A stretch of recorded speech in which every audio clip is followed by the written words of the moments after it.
Time and Chance by Dr. Eggenson.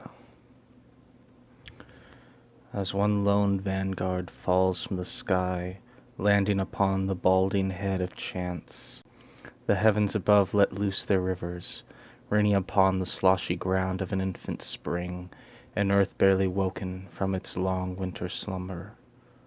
Chance raises his umbrella. Setting the shaft upon his shoulder, he lets the black canvas cover him. The gentle flakes of yesterday's snow are superseded this evening by the beating storms of Uranus. He moves his feet, marching in place, to keep from sinking into the mud. His dark leather shoes squish the soft spot of bare ground, mixing the dirt with newly minted, trickling streams. Above the far-off city, Jupiter throws his fearful bolts, striking the towers of man. The flashing lightning breaks the soft settling of night.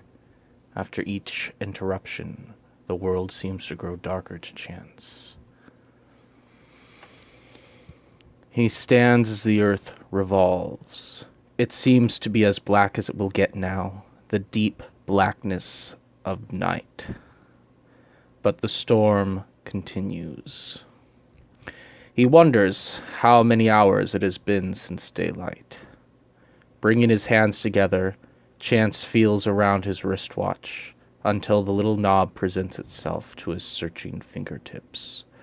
Pressing it, the green glow illuminates the shadows. 11:45. Looking down at the marble marker before him, they make them so small and flat nowadays, Chance recounts the minutes of his Saturday.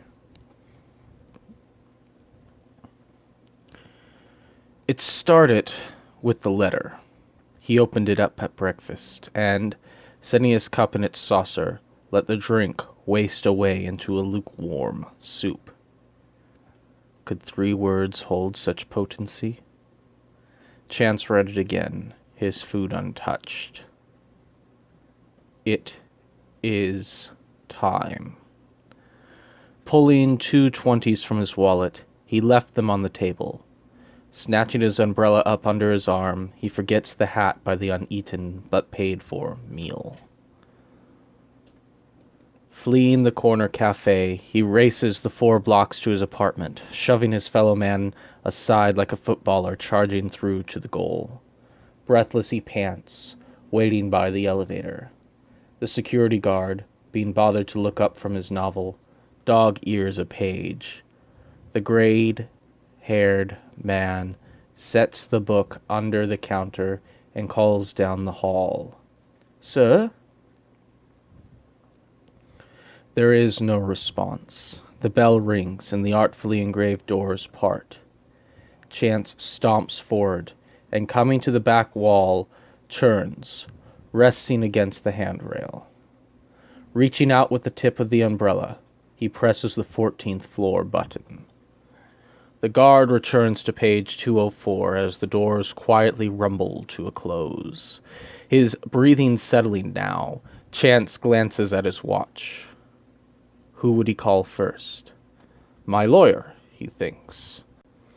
But then remembers he could only reach the secretary. Maybe he already knows. Who else might they contact?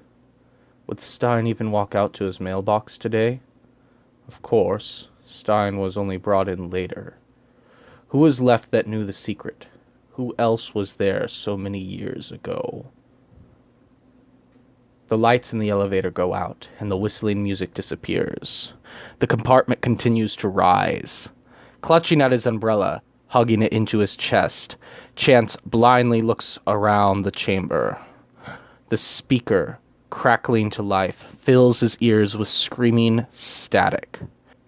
Resting the umbrella hook in the crook of his arm, Chance's trembling hands begin to undo his black tie. Pulling it from his neck, he shoves it into a coat pocket while unbuttoning his collar. Reaching under his shirt, he pulls out his mother's rosary. "Come on, then," he shouts, brandishing his umbrella like a club. "The day's not over yet." With a ding, the doors slide open. Sally stares up at Chance, dropping her school books. The lights flicker on as Chance exits the elevator, stepping over a colorful cover depicting the lava flow of a volcano. He tries to smile at the girl. "Carry on," he huffs, running down the hall. Stuffing the cross back under his shirt, he finds his room. Wrestling his hand under his coat and into his pant pocket, Chance pulls out his jingling keys and starts searching for the short silver one. Finding it, he turns the lock and jumps through the entryway. Slamming the door shut, he throws the bolt into place, resting the umbrella in the corner, and walking into his living room, Chance begins to retie his tie. Hitting the switch by the archway, Chance sees the answering machine by his phone flashing a red light from the kitchen. Pushing a button, he watches the tape churn. "Leave a message," he hears the recording say. There is a drawn-out beep. The tone finishes and a professional-sounding woman starts talking. It's Stein's secretary. "This is Sabrina," the message plays. "I'm Mr. Stein's secretary, was?" Chance falls against the counter. "Unfortunately, Mr. Stein passed away this morning." Finding a chair, he drags it over to himself. "We don't know what happened, but it looks like..." Her voice breaks into a sob. "I'm sorry. They're saying he was attacked by a dog." There is silence, except for her hard, regular breathing. She sounds like she's about to break into tears, as she says, "He told me if something were to happen..." She does break into tears. Tapping his foot on the cheap linoleum, Chance waits. He said he found the place," she continues, drawing in a deep breath. Chance stands up, nearly shouting, "Where?" Grabbing a pencil and paper, he writes down the directions. Before he leaves, he plays the message once more. Sighing, he throws the tape into the wastebasket. Striking a match, Chance watches it burn between his fingers a moment, the orange flame reflecting in his eyes. He lets it drop. With the bit of lighter fluid he'd already poured, the basket erupts into a miniature inferno. Sticking his umbrella crosswise through the top of his satchel, Chance releases the bolt, opens the door, flips off the last switch, and heads towards the elevator. Swinging the shoulder strap over his head, he jogs along the hall. The glowing down arrow dies as the bell once again tolls.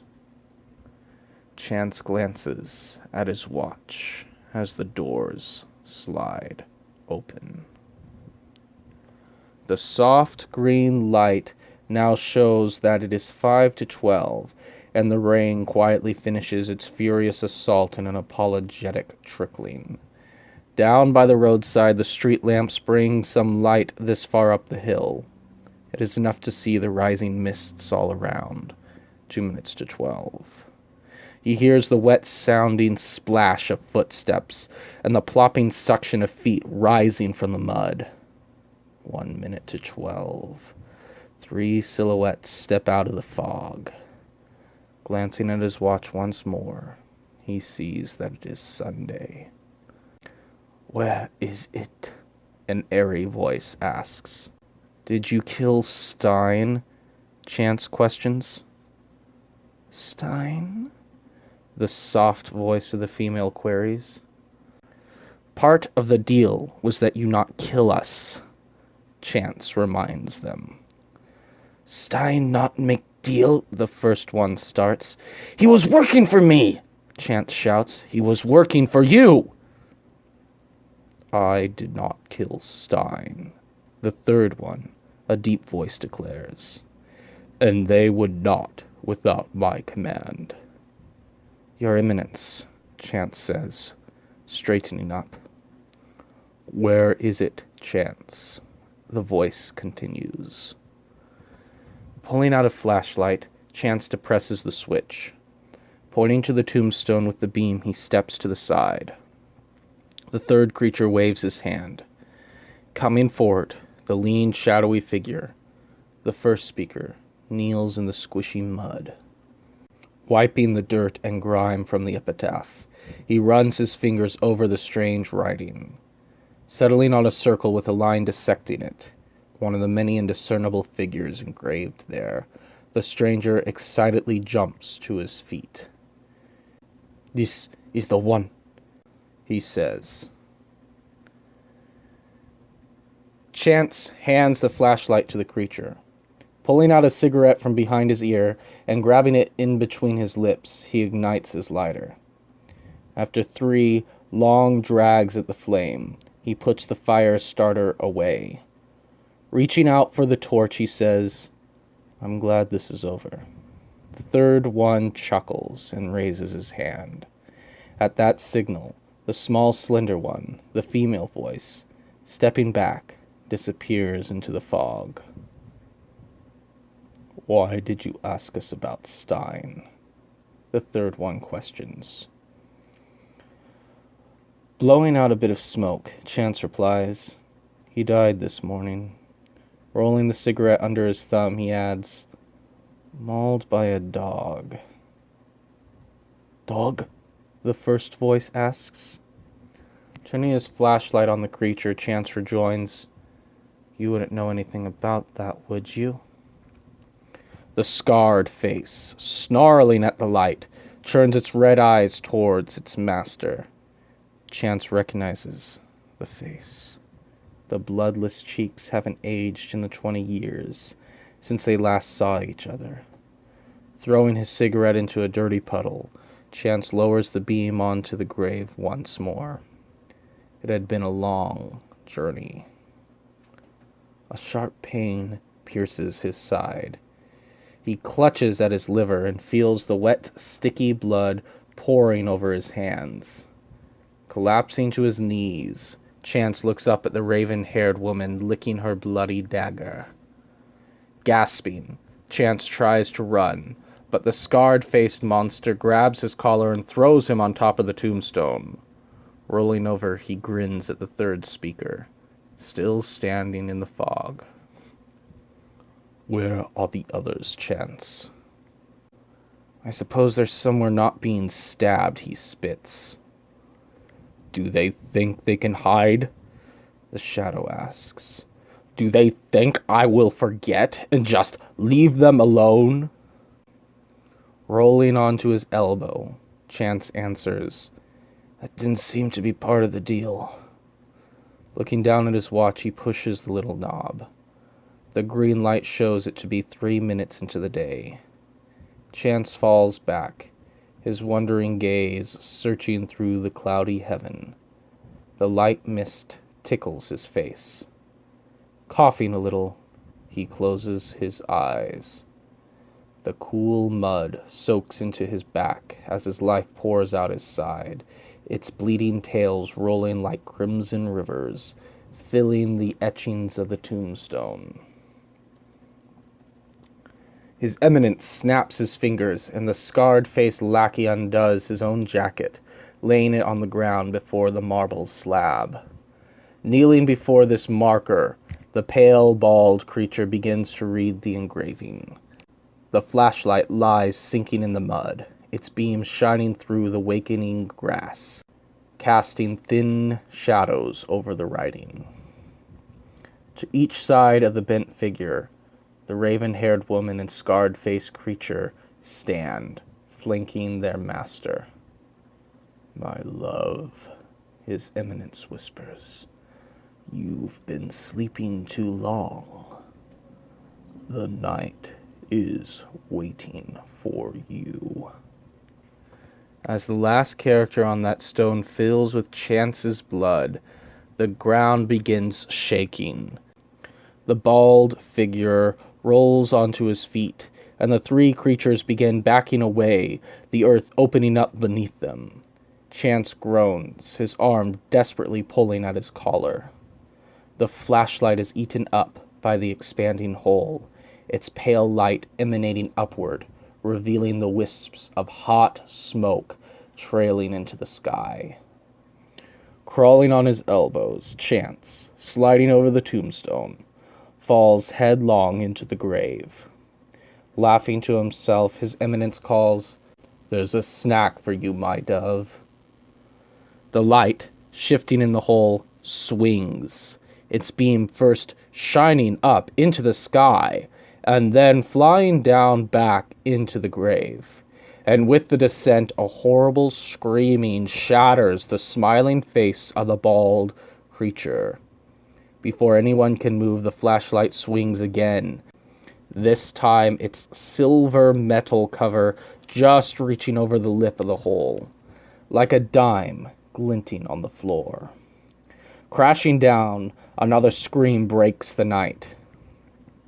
His Eminence, rushing forward, is in time to see the final blow. Lying by the coffin, his hand steadying the crucifix over the heart of the fair vampire maiden, Chance swings the torch one last time, driving the wooden cross deep within her breast.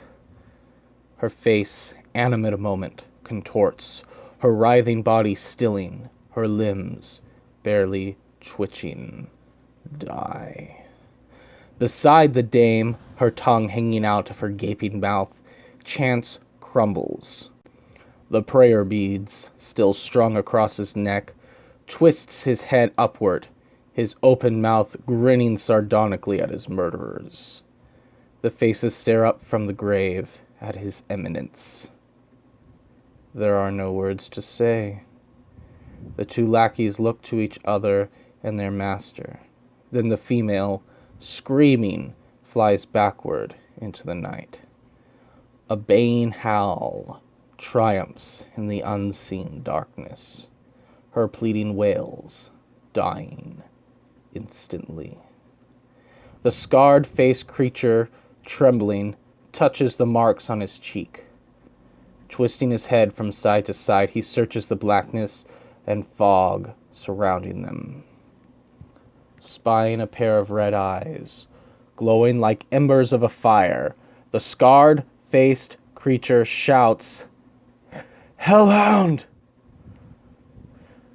Flying, he races down the hill, leaping over graves like an Olympic champion navigating hurdles.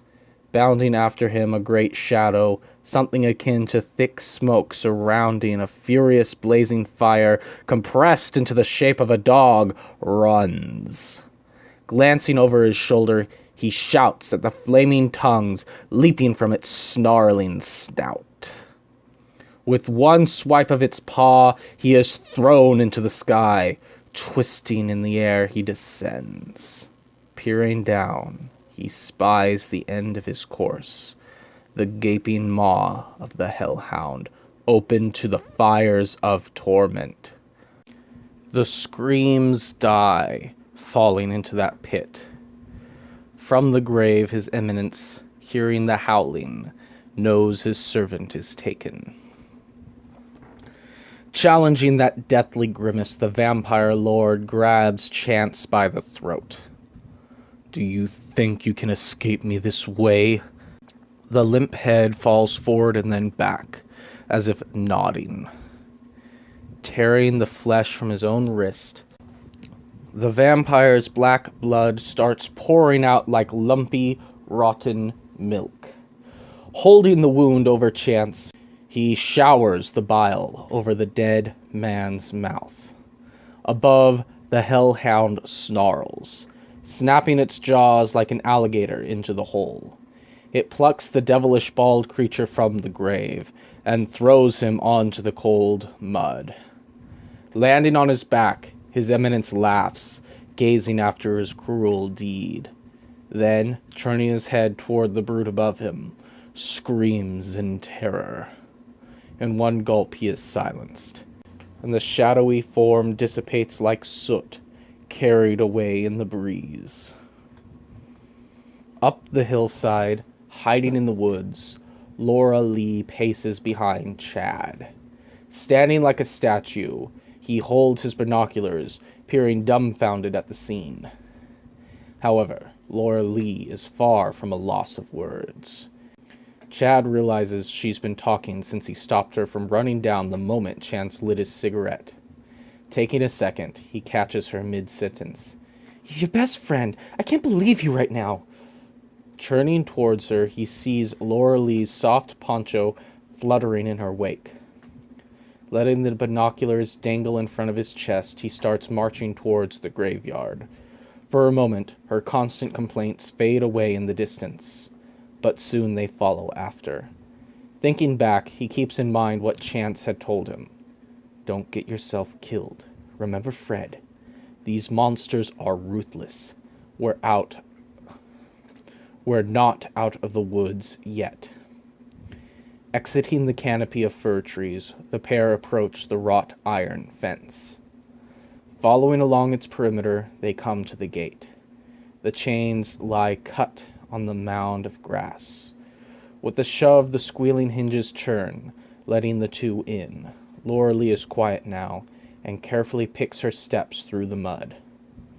"You said there was a giant dog?" she whispers. Chad doesn't answer. Pulling at his sleeve, she asks again. "Shh! Listen," he says, pointing out toward the grave. Stopping, she takes a moment. In the soft whispering of the night, she hears it, a heavy, panting sound, like a man groaning under a burden. Laura Lee starts to run. "He's alive!" she shouts. Coming to the head of the open grave, she sees the truth.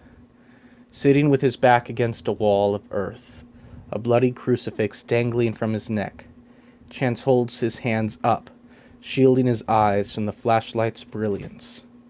Beside him, there is an open coffin, full of dust. "Chance," she gasps. He looks up to her, his colorless face contorted into a grimace of sorts, the eyes flashing a devilish red. Following behind her, Chad looks down. Leaping into the hole, his binoculars held tight against his chest, he picks up the flashlight and switches it off.